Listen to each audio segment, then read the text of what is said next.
Great news. We want to hear from you. We want your questions, your thoughts, all of that good stuff. And you can email us now at podcast@mancity.com. I'd probably say Oscar. Really? Yeah. Quick feet. Because most of the time I'll be on the left if I'm defending against Oscar because he's on the right. And for me, it's different than defending on the right. But yeah, he does this thing when he stops the ball and then goes and it's mad. But yeah, Oscar probably. The official Manchester City podcast. Watch the full video version of this show via City Plus now.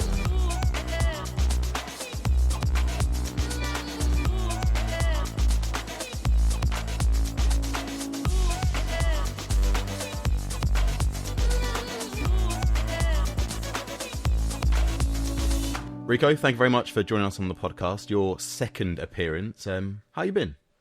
No, yeah, I'm all good, thanks. Obviously the team's winning. We're playing well. So yeah, life's good. You? I'm very well, thank you. Thank you for asking.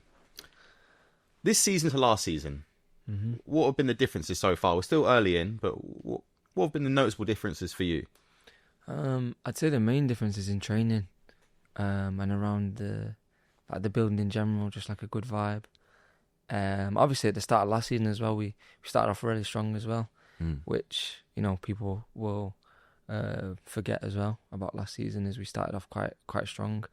But yeah, I think the intensity and the desire in training, and everyone just wanting to do well almost, and push each other to make everyone else do well as well. I mean, having winning trophies all the time and then coming back, I always feel like it must be hard to almost click your mind and go again, but to come off not winning, is it like a bigger fire to be like, oh no, we're still about? Yeah, I think so. I don't know, it's difficult. I think it goes both ways. If you're winning all the time, it makes you want to win, the next season. But also, if you've not won the season before, it gives you a bit more fire to come and win again. So I think for us, obviously, there's a bit of both. Obviously, we didn't win last season, but the season before that, we won every single year. So I think there's definitely an incentive for us to go and, win the Premier League, get that back, and everything else and stuff like that. But yeah, there's definitely a bit more of an incentive this season to go and get everything done. I'm thinking just difference in lead up to seasons. Club World Cup this season compared to a normal pre-season. How did you find that? Were amazing for me. Obviously, I got sent off in the first game, which is obviously annoying. But in terms of the whole thing was, I don't know, like you say, it's different. I wouldn't say it's the best kind of pre-season for us, because the amount of games that you play and the conditions that we're in was difficult. But again, it was something maybe that switched us on a bit earlier for the season to start in that competitive mode. So I think there's positives and negatives to it. When we're into September, when this has been recorded, we've had some big fixtures already. When they come out, do you guys sort of earmark big games, or is it just preparation as normal? We'll get them when we get them.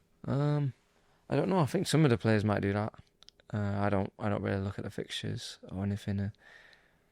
But obviously we all know the big games. We all know, but we also all know that all the games are important. No matter who we're playing. Like the last game was Burnley.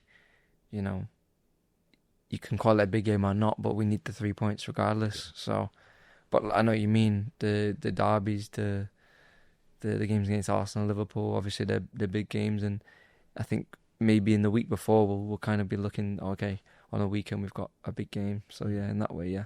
In the preparation, does that change? I feel like in my head for fans, it's we gear up for them differently. But for you guys, does it change? In terms of preparation, probably not. Obviously, it depends on the schedule. Like for the Arsenal game, what we played on Thursday, and then we had the Arsenal game on Sunday. So it was we could only do what we could do. Maybe mentally, it's a bit different for some people. They might have to psych themselves up or calm themselves down a bit. But I think in general preparation, I think we prepare to win every game. Right, a big one for you at the weekend, 100 appearances. What comes to your mind when I say you've made 100 appearances? I don't know really. I've not really even thought about it yet. Obviously, 100's it's a big achievement, but it doesn't. Again, it feels like it's gone very quick as well. And it doesn't feel like I've played 100 games. If you know what I mean, it's like it doesn't feel real. Because it feels like only the other day when I was making my debut. So to be at 100, and thanks to the manager for putting trust in me, and the players for helping me along the way as well. To get to 100 when I'm this early in my career for City and in this kind of team, it's amazing for me. Unbelievable. Do you remember much about your debut? Yeah, obviously I remember who was against and stuff like that, but I don't remember the actual game really. I think I was so nervous but no, obviously I remember the day, but not the game. As I say, in the lead up, did you know that maybe I might get some time here, or? I think I was always thinking like depends on the score. I think I can't remember what score it was. Maybe like 4-0. Yeah, I was going to say 3 or 4-0. I think at that point I was always thinking, if we get 3, 4, 5-0 up, then I might have a chance of coming on. And look, that's what happened. It's strange, isn't it? Because it's like you said, that's not long. It wasn't long ago, and now you feel like a really established member of the team. It's like you've gone from being a youngster, it's like excited to make debuts, like a permanent fixture. Like, do you feel like your role has changed around the training ground, even though you're still young in terms of experience? You've been around the team for a fair while now. Yeah, I think it's like you say, I'm still young, so it goes both ways. I still feel like I've got a lot to learn, and I've got time to learn. But also, yeah, I do feel a bit more responsibility around myself, and a bit of progression in terms of in the team.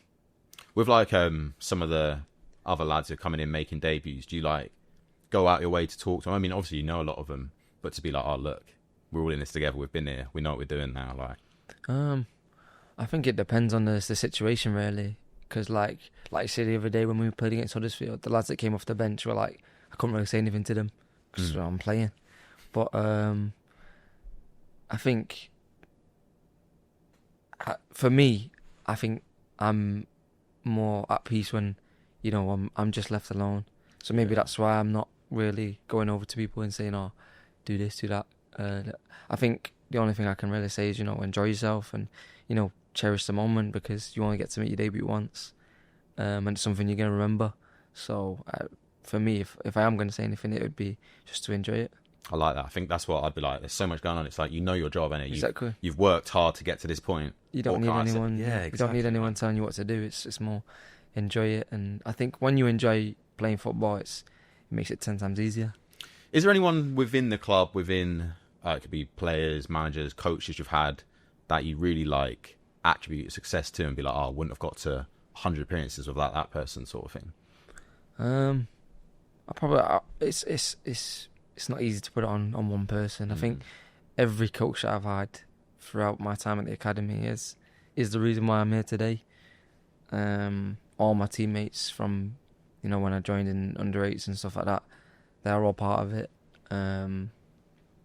Like you say, coaches, analysts, like kitchen staff, everybody.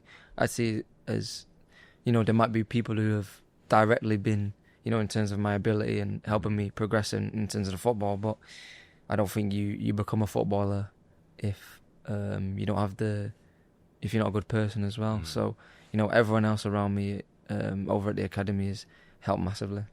It's crazy, and it's like sort of you're like the tip of the iceberg, like playing, but like you said, there's so much going on behind the scenes, underwater. Like it's absolutely wild. Let's talk about your versatility as a player. What's your favourite position? That's what I'm going selfish. What's your favourite position? I like playing midfield. I think that's where I can affect the game the most. But also, I wanna score goals. I wanna get assists. And I think I can do that better in midfield. Do you like when you get plays, say if you're playing right back or midfield, is it obviously you have your favourite, but you're always willing to do a job, and it's like you can work it out in your head like instantly, okay, right, this is my role for today? Yeah, of course. And like I say, I have a favourite position, but that doesn't mean that I'm not happy to play anywhere I get put on the pitch. Like I say, as long as I'm playing and I'm happy. As long as I'm playing, then I'm happy. Whether it's right back, left back, midfield, anywhere. As long as I can help the team as much as I can, then yeah. I'm happy. Growing up, did you watch a lot of football? Obviously, you play, but was you always like get home, bam, straight on TV, get a game on? Yeah, I was always watching City. But I think, I don't know, I don't think I watched many other teams. It was mainly just City. Whenever City were playing, I was always watching it in the living room, or whenever or wherever I could. And a lot of the times when I was in the academy, I was ball boying, so I was always watching the games in the stadium and stuff like that. So yeah. Do you think tactically that's helped you like advanced almost your, I want to say like football education, but that's sort of a lame way to say it. Do you know what I mean? Like, I don't know, because I was more just wanting to win, wanting City to win. I wasn't really, when I was younger, really watching it tactically, unless we were watching, like, if we were doing analysis in, like, with in training or something like that, or we were watching the first team, like, clips or something like that. That's where we'd probably be more analysing it. But when I was watching it, I was just wanting City to win. Yeah. I mean, I love that. It's like you're playing at such a high level, and you're like, you know what, actually, so I learn all that on the field. Let me just watch it. I want to see goals, I want to see skills. Yeah, appreciate that. Yeah. Pep Guardiola, what's he done for you as a manager in terms of evolved your game once you came to the first team? I think the biggest thing he's done is trusting me. Because if he doesn't trust me, then I don't play my first game at all. But trusting me to play, and also seeing my strengths and putting me in positions where I can use my strength to the best of my ability. He's brought out a lot of different things in me, and I think like I say, playing in midfield, pushing me to be good in midfield, in the pockets, and putting me in also positions that I don't like and I find difficult as well. I think he's not very direct in helping a certain player out, helping this certain player. I think the things that he does in training, in meetings about the tactics and stuff like that is so in depth and detailed in every single position that everyone benefits off it. No matter where you are on the pitch, everyone benefits. With you, has there been like moments where he said stuff like, "Oh, I want you to try this," and you're like, "Oh, I don't know if that's me," and then you do it, and you're like, "Oh, actually, I can see that you've seen that sort of thing."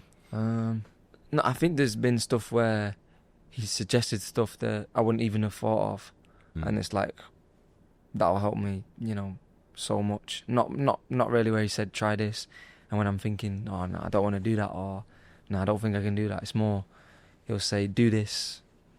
In this situation, or have a look in this situation, and then when I do it, it's like, it makes it 10 times easier. Yeah. So I think taking little pieces of information like that has helped me the most. I mean, so you were talking about it, the manager trusting you, but that's also like on the flip side, like taking your advice on and always being willing to implement it and like get cracking. Yeah, definitely. I think that's one of my strengths as well, is taking information on board and trying to put it into the game like as soon as I can. And trying to understand stuff on the pitch. You're a young guy. You played in some very big games.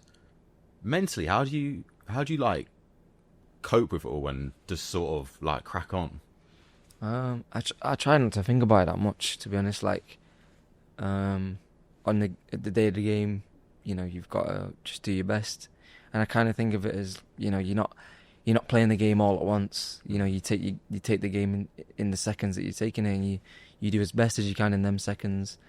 And if something goes wrong, you've got the next part of the game to put it right. And I think on the day of the game, I try and deal with it, and then after that, I just take my mind off it, good or bad. No matter what happens, I just try and move on, because there's nothing you can control, or you can't go back to a game where you've played well, or go back to a game where you've played bad. Like I say, I go home, try and spend time with my mates, with my girlfriend, my family, play my PlayStation, stuff like that.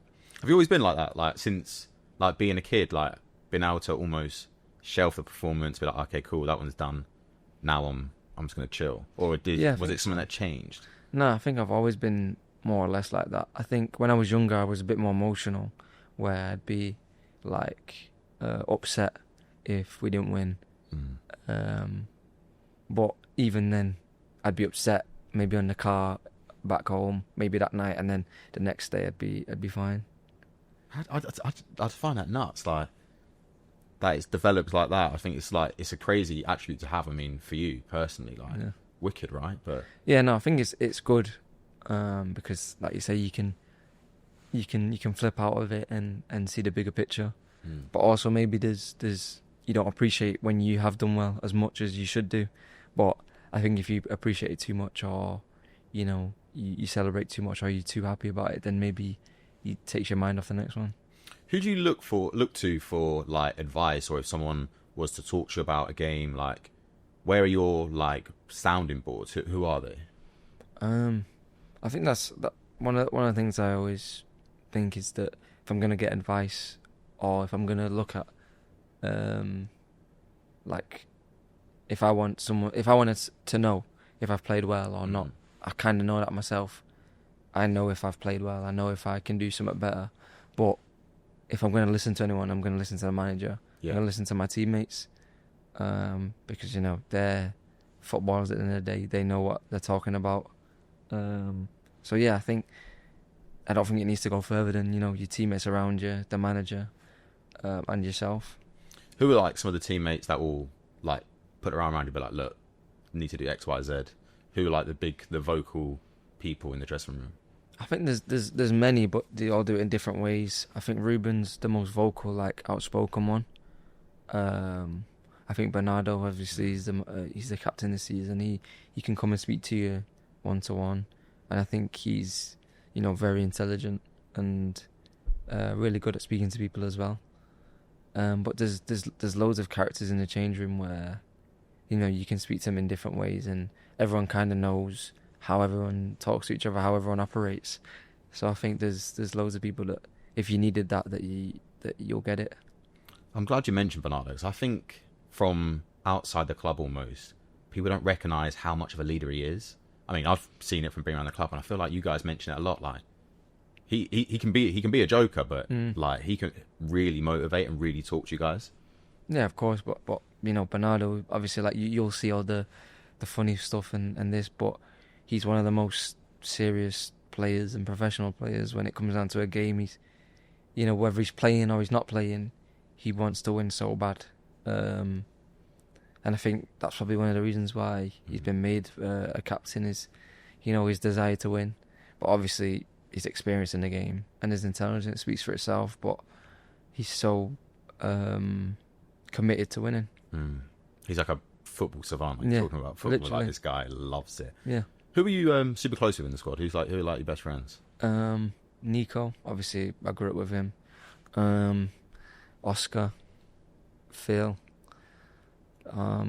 They're probably the Traff as well. Obviously the ones from the academy are all really close. Divine, who's just come into in and around the squad, obviously. I think anyone who comes from the academy just gets on with each other just because we've all been through the same process. But beyond that, everyone, I'm close with everyone, and I can, Nathan, John, I get on with everyone. So, yeah. You and Nico coming through the academy, like you said, from under 8s all the way through, like that must be. Do you ever look at each other and think like, yeah, bro, like this is wild? Yeah, it is mad. Obviously, when we're on the same pitch together or anything like that, it is crazy that we're here, and the chances of us, from being 8 years old and then now getting to the first team, it is crazy, and it's amazing to see him doing well as well. I want to say congratulations as well, new contract. How are you feeling about that? Yeah, over the moon. Whenever you sign a new contract, you're happy, but I think this one for me is a big one to kind of kick on and start establishing myself as a first team player. But no, yeah, I'm really happy. Yeah. What's explain the day to me, like when you come in, because obviously the content capture, I mean that brain was wild. Yeah. But yeah, what is it like? What's it like? 'Cause obviously you know beforehand, and then you come in to do that. What's the process like? Well, obviously I've already signed the contract before the day. Obviously, when I'm there with Hugo, I've already signed it. But yeah, it's like they'll just tell you to come in a little bit early, do a few pictures with whoever. My agent came in, did a picture with my agent, stuff like that, and then when Hugo's free, because obviously he's very busy, I'll come back in, do pictures with him, and then I'll kind of do my own pictures with different t-shirts and all that, and then we'll go into the studio. Like now, we'll do like a bit of an interview, questions, some media stuff, and that's it really. And then it'll come out probably the next day or the 2 days after or whatever. But yeah, it is a nice day, and it's a bit of a selfish day because it's all about me, which I don't really like. But yeah, it's a nice day. Is it hard to sit on, like, once you know it's happening? Like, is it? Because I always feel like I'd want to tell everyone, like, almost instantly. But you're like, no, I don't think I told anyone. Really? Obviously, my family knew and stuff, but my mates and that, I didn't really. I don't think I told them, so they found out when all the stuff comes out on social media. But yeah, no, I don't find it that difficult to keep it in. Obviously, been here since you're at a new contract. Is it an easy decision? Like, as soon as, I don't know if you get the text, email, I don't know how it works out, but you're like, yeah, don't even ask me that. Obviously. Yeah, I think it is an easy decision. I think for me, when there's a new contract on the table and it's at City, it's not difficult. What are your, I want to say, expectations for yourself in the next couple of years? Like, what do you selfishly want to achieve? I think the main thing for me is play as many games as I can be. Well, be available. I think that's one of my strengths is, touch wood, not being injured, and being available and always being ready. But yeah, playing as many games as I can, and kind of establishing myself as a more of a starter in the squad and helping the team win. And that's really it. Do you set yourself like targets throughout the season, or are they constantly evolving and constantly changing, sort of thing? I think it's difficult. I think they're constantly changing. You can't really have a set target. I think in the long run, like in terms of titles, obviously they're never changing. But in terms of personal goals and stuff like that, I think they're always changing. And for me, it's just play as well as I can every game and help the team win. Right, I've got some quick fire questions. I'm gonna have to read them because I don't want to mess them up. I don't want to upset anyone to line these out. Okay, so the hardest player to defend in training. I'd probably say Oscar. Really? Yeah. Quick feet. Because most of the time I'll be on the left if I'm defending against Oscar because he's on the right. And for me, it's different than defending on the right. But yeah, he does this thing when he stops the ball and then goes, and it's mad. But yeah, Oscar probably. Is it different, like playing against like your friend, especially because it's like not a game, so that it probably doesn't feel as high. Yeah. But like, there's a little bit of pride in it, but obviously it's healthy competition, which is good. That's wild. Who's the teammate that's always joking? Mateus. Really? Mateus Nunes, yeah. He's always laughing, like always laughing. He's got the loudest laugh ever. And to be fair, like that's someone that you need in the changing room. Like whether it's 1 a.m. when we're coming back from a Champions League game, he'll be laughing his head off. And even though in the moment it's like, shut up, like we're tired, everyone's tired, but also it's like it just puts a smile on your face. And Mateus is such a nice guy. But yeah, Mateus is always joking. One match you wish you could replay, not result or anything like that, performance, just like to capture that feeling once again. I'd probably say, in terms of a moment, it's probably last season, Nottingham Forest in the FA Cup semi-final when I scored. That was like, I don't know, can't even describe it now, that kind of feeling, to score at Wembley in a game like that. It was amazing. That's like dream stuff, yeah, right? Exactly. Like it's one of the things, like now you've done it, you're probably like, yeah, crazy, but like 10 years ago, you're probably like, yeah, that'd have been wicked. Like, yeah, exactly. Your go-to meal on a day off, what are you eating? Probably Nando's. On a cheat day. Yeah. Actually, nah. Nando's is alright, so Nando's. I don't know, I always change. I don't have a certain order. A certain thing. But I like the wrap. At Nando's, you don't have a go-to order? You mix up every time? Yeah. Well, not every time. That's what I'm saying. Most of the time I get the wrap. But sometimes, what do I get? Unpredictable. Versatile. Wings, maybe sometimes. Yeah. What spice you on? Medium. Middle of the line. Just medium. Throw the hot sauce on. I can get behind it. One player you'd love to swap shirts with? Messi. Definitely. Messi is sick, but I was going to say maybe past or present. Past or present. But what? let's Both. let's do past and present. Well, present Messi, but past, maybe Marcelo. Nice. I think that would be a nice shirt to have, because I think he's one of the best fullbacks in general, left or right. I think he's one of the best fullbacks ever. Brazil, Madrid. Yeah. Happy Both. Way. Not fussy. No, I'd like both, but I think I don't know actually. Probably a Madrid one. Yeah. That would be sick. Yeah. Yeah, very sick. Okay, so next up we've got answer a question, leave a question, where the previous guest has asked you a question without knowing who it is. So this one is from Eartha Cummings, goalkeeper for the women's team, and she said, would you rather have legs... This is a mental question. Right, sorry, this is wild. Would you rather have legs as long as your fingers or fingers as long as your legs? I feel like as a goalkeeper, that's an easy question to answer, as a right? goalkeeper, yeah. That's wild. Yeah, but then in general life, why would you want to have legs like you can't grab anything, or you can grab everything? Like that little Toy Story, no? Yeah. It's like the little claws if you had fingers for legs, though. You can't do anything.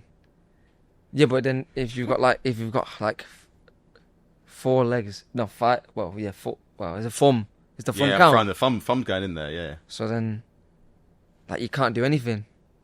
Can't get in a lift. Do you know what I mean? There's no space. I'm thinking, would they be as thick as your leg? Because then your hand Well, yeah, it wouldn't even work. is wild. But if they're like If they're skinny thin, legs, okay. If they're thin, oh, that makes me feel a bit gross. Actually, like the skinny long leg. I'd probably have to do that because, you can't get about with fingers on your legs. You can't do that. So yeah, Nah, I think because you can't walk. You can't walk like that. think how wham your finger legs would have to be to keep your body up. Exactly. I can't get any smaller as well. So I'll do the hand one. So you're not Legs on hands. They're just drooping. Imagine like trying to put it in your pocket. No, yeah, Gross. disgusting. You'd have to like know when you cut the pocket out Yeah. and just tuck them in all the time. But yeah, it's sweet. We're sweet. Right, your question for the next person. What, does it have to be like that? I mean, it can be. We've had some like a would you rather or just a normal question? Well, honestly, there's no. I'm gonna say there's no silly questions. Right. I mean that you answering that is proof. I don't know. Do you know who's next? No idea. Not a Scooby. That's sort of the joy of it, though, right? I don't know now. It's hard. I just want to ask a normal question. What that question's in my head. It's thrown you now, isn't Yeah. it? That question has thrown you. No, I'll try and do a normal question. It's hard. 'Cause I could stitch them up and say like, can you show your screen time Screen on time. your phone? Oh, Like, what's your screen time on your phone? what's yours? No, that's not my question. No, I don't have to answer that I question. know yours is high. For No, your it's reaction. not. That- It's not. Mine's actually not that high, but it's not on there. So that's the one for the next person. Like, How long is? What's your? what's your screen time? Some people would be like low. Yeah, it I might respect be. it, but some people, Yeah. I can get on board with that. I can get Yeah. on board with that absolutely. So next person, what is Yeah. your What's your screen time? Yeah. Gonna be drawing someone out Yeah. potentially. Okay, and then We'll see. final message to the fans. Anything you'd like to say to the fans going into the next stretch of the season? Obviously, they've already been great so far in the away games we've had, the home games. We've felt the support. I'd just say, stick with us. Keep giving the support because you don't understand how much it helps us, especially in the away trips where we might be on the back foot or we might be in a tough environment. Like I said, that support helps us so much, and it pushes us to do more every game. Rico, thank you very much for joining us. It's been an Nice one. absolute pleasure. Thank you very much. The unbeatable official Manchester City podcast. Watch the full video version of this show via City Plus now. Got a question? Send us an email at podcast@mancity.com.